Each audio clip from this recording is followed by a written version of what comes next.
The Picture of Dorian Gray by Oscar Wilde. Chapter 18.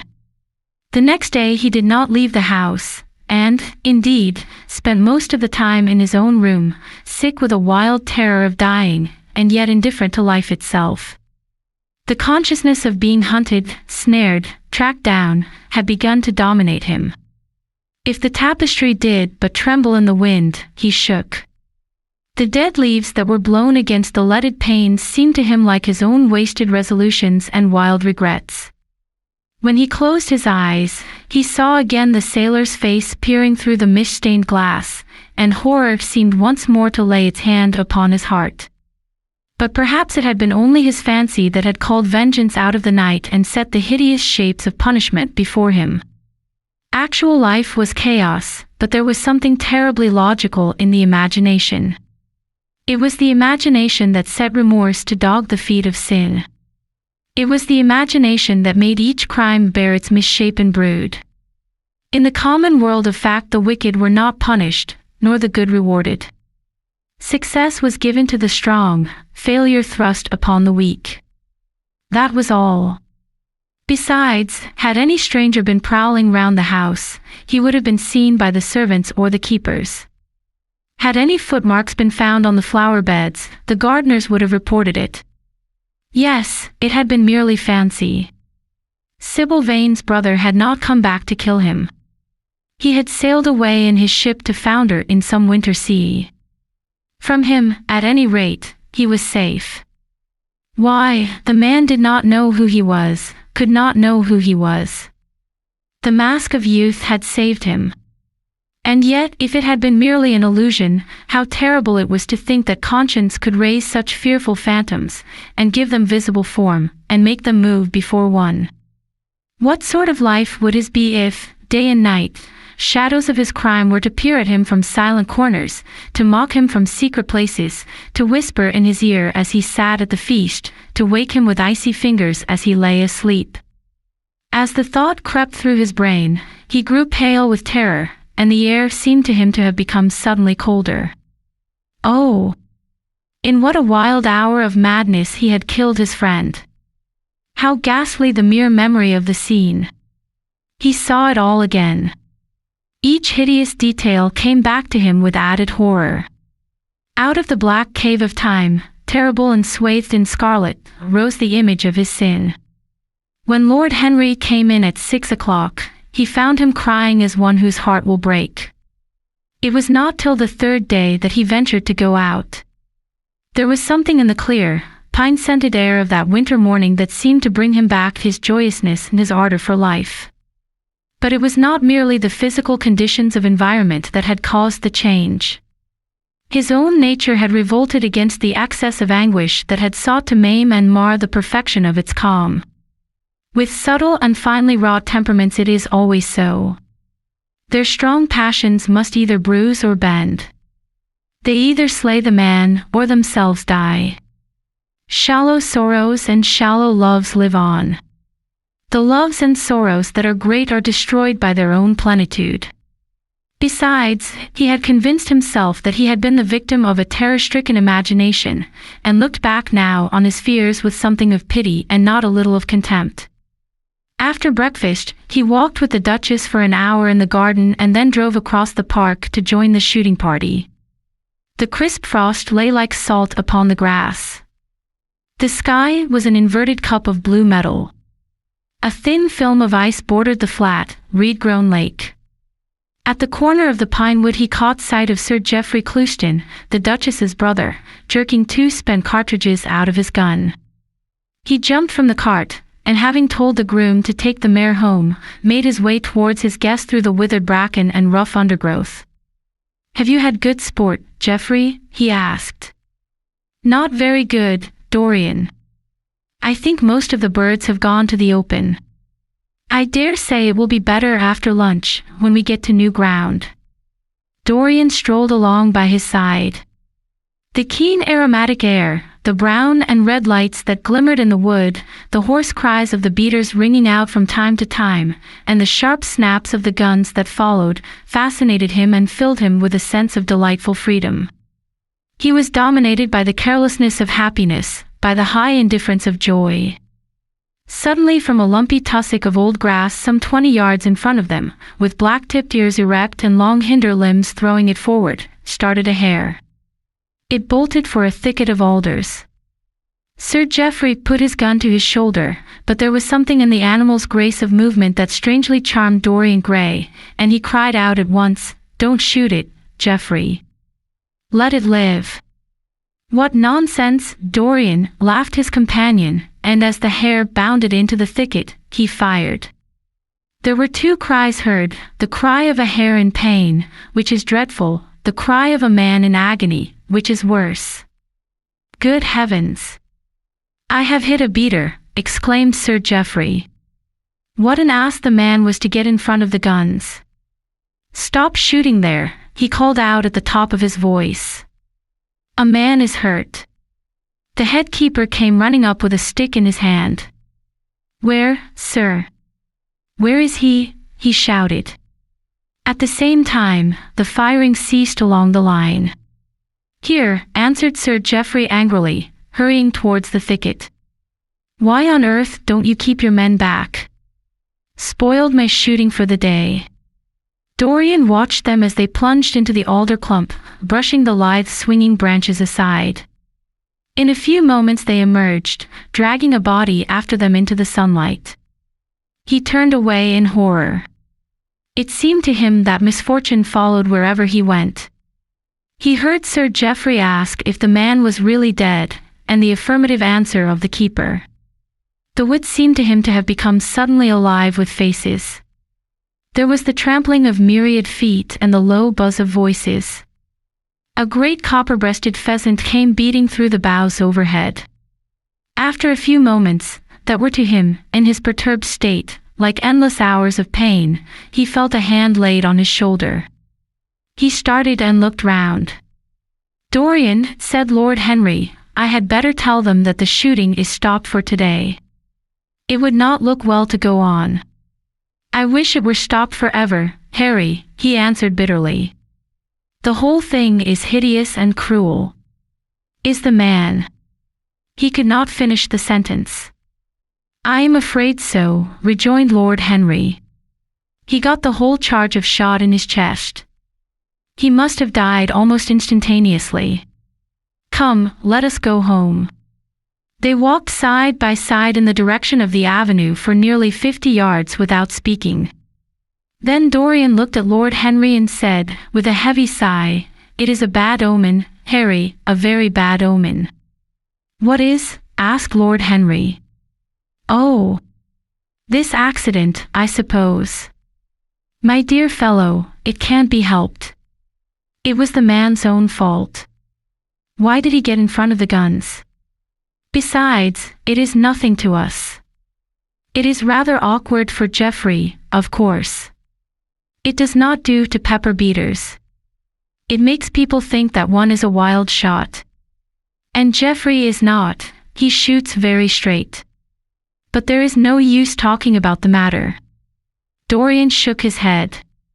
"It is a bad omen, Harry. I feel as if something horrible were going to happen to some of us. To myself, perhaps," he added, passing his hand over his eyes, with a gesture of pain. The elder man laughed. "The only horrible thing in the world is ennui, Dorian.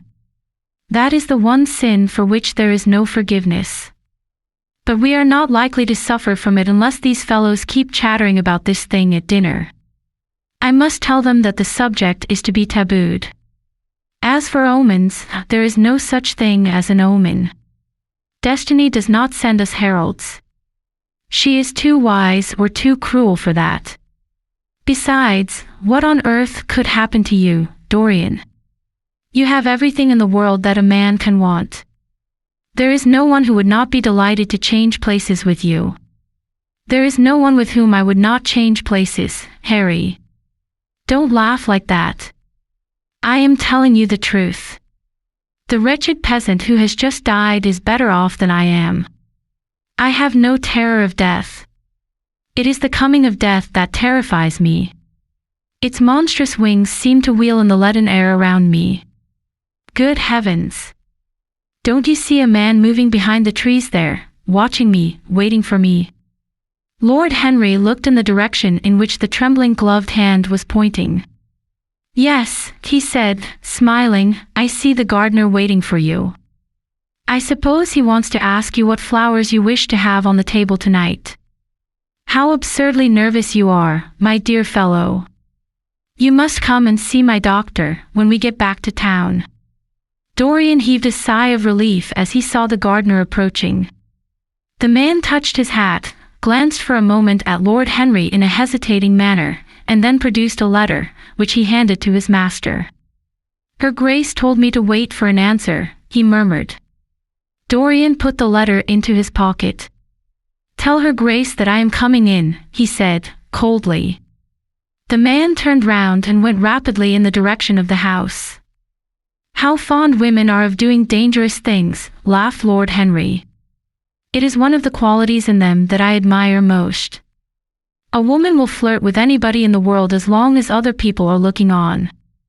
How fond you are of saying dangerous things, Harry. In the present instance, you are quite astray. I like the Duchess very much, but I don't love her. And the Duchess loves you very much, but she likes you less, so you are excellently matched. You are talking scandal, Harry, and there is never any basis for scandal. The basis of every scandal is an immoral certainty, said Lord Henry, lighting a cigarette. You would sacrifice anybody, Harry, for the sake of an epigram. The world goes to the altar of its own accord, was the answer. I wish I could love, cried Dorian Gray with a deep note of pathos in his voice. But I seem to have lost the passion and forgotten the desire. I am too much concentrated on myself. My own personality has become a burden to me. I want to escape, to go away, to forget. It was silly of me to come down here at all. I think I shall send a wire to Harvey to have the yacht got ready. On a yacht one is safe. Safe from what, Dorian? You are in some trouble. Why not tell me what it is? You know I would help you. I can't tell you, Harry, he answered sadly. And I dare say it is only a fancy of mine. This unfortunate accident has upset me. I have a horrible presentiment that something of the kind may happen to me. What nonsense! I hope it is, but I can't help feeling it. Ah! Here is the Duchess, looking like Artemis in a tailor-made gown. You see we have come back, Duchess. I have heard all about it, Mr. Gray, she answered. Poor Geoffrey is terribly upset. And it seems that you asked him not to shoot the hare. How curious. Yes, it was very curious. I don't know what made me say it. Some whim, I suppose. It looked the loveliest of little live things. But I am sorry they told you about the man. It is a hideous subject. It is an annoying subject, broke in Lord Henry. It has no psychological value at all. Now if Geoffrey had done the thing on purpose, how interesting he would be. I should like to know someone who had committed a real murder. How horrid of you, Harry, cried the Duchess. Isn't it, Mr. Gray? Harry, Mr. Gray is ill again. He is going to faint. Dorian drew himself up with an effort and smiled. It is nothing, Duchess, he murmured, my nerves are dreadfully out of order.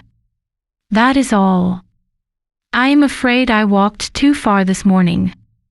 I didn't hear what Harry said. Was it very bad? You must tell me some other time. I think I must go and lie down. You will excuse me, won't you? They had reached the great flight of steps that led from the conservatory on to the terrace. As the glass door closed behind Dorian, Lord Henry turned and looked at the Duchess with his slumberous eyes. Are you very much in love with him? He asked. She did not answer for some time, but stood gazing at the landscape. I wish I knew, she said at last. He shook his head. Knowledge would be fatal. It is the uncertainty that charms one. A mist makes things wonderful.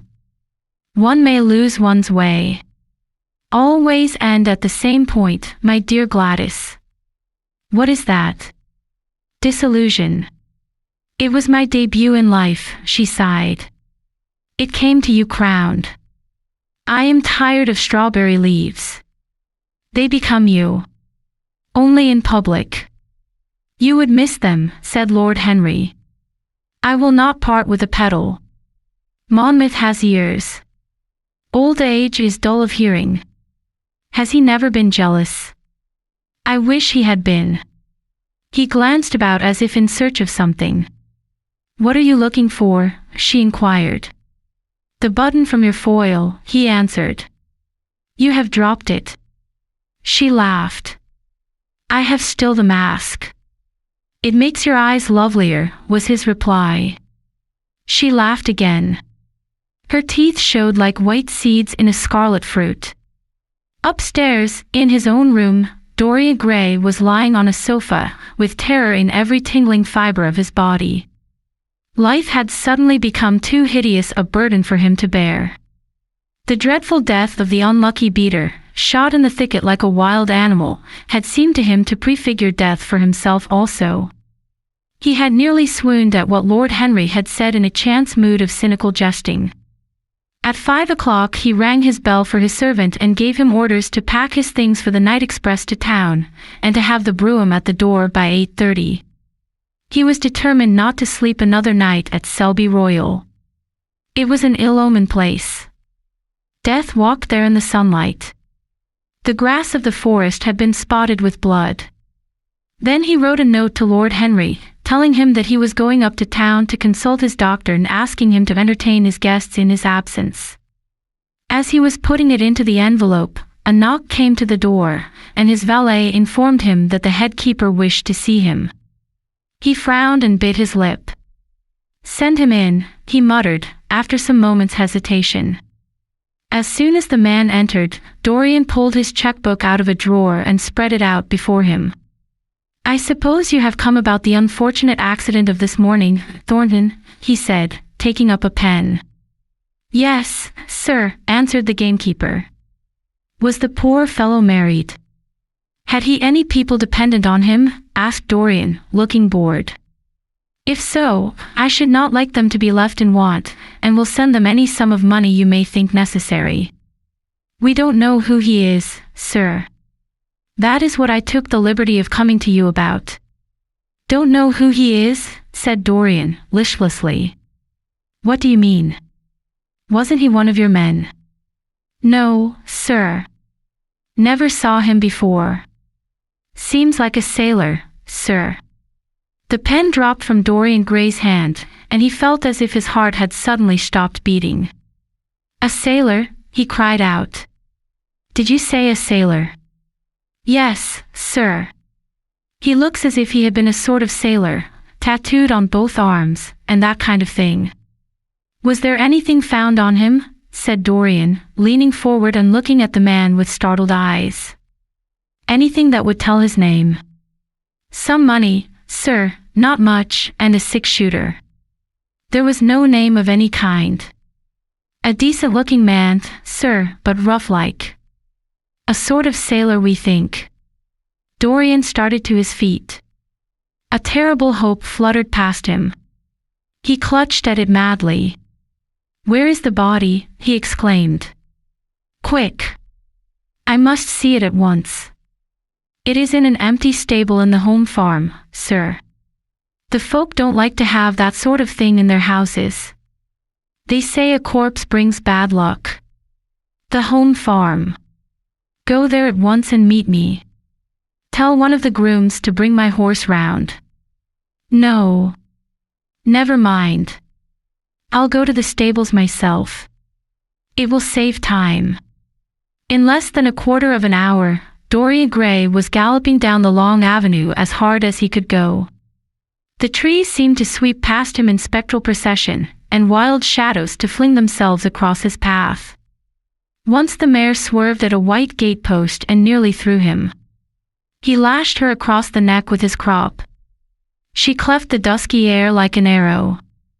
The stones flew from her hoofs. At last he reached the home farm. 2 men were loitering in the yard. He leaped from the saddle and threw the reins to one of them. In the farthest stable a light was glimmering. Something seemed to tell him that the body was there, and he hurried to the door and put his hand upon the latch. There he paused for a moment, feeling that he was on the brink of a discovery that would either make or mar his life. Then he thrust the door open and entered. On a heap of sacking in the far corner was lying the dead body of a man dressed in a coarse shirt and a pair of blue trousers. A spotted handkerchief had been placed over the face. A coarse candle, stuck in a bottle, sputtered beside it. Dorian Gray shuddered. He felt that his could not be the hand to take the handkerchief away, and called out to one of the farm servants to come to him. "Take that thing off the face." "I wish to see it," he said, clutching at the doorpost for support. When the farm servant had done so, he stepped forward. A cry of joy broke from his lips. The man who had been shot in the thicket was James Vane. He stood there for some minutes looking at the dead body. As he rode home, his eyes were full of tears, for he knew he was safe.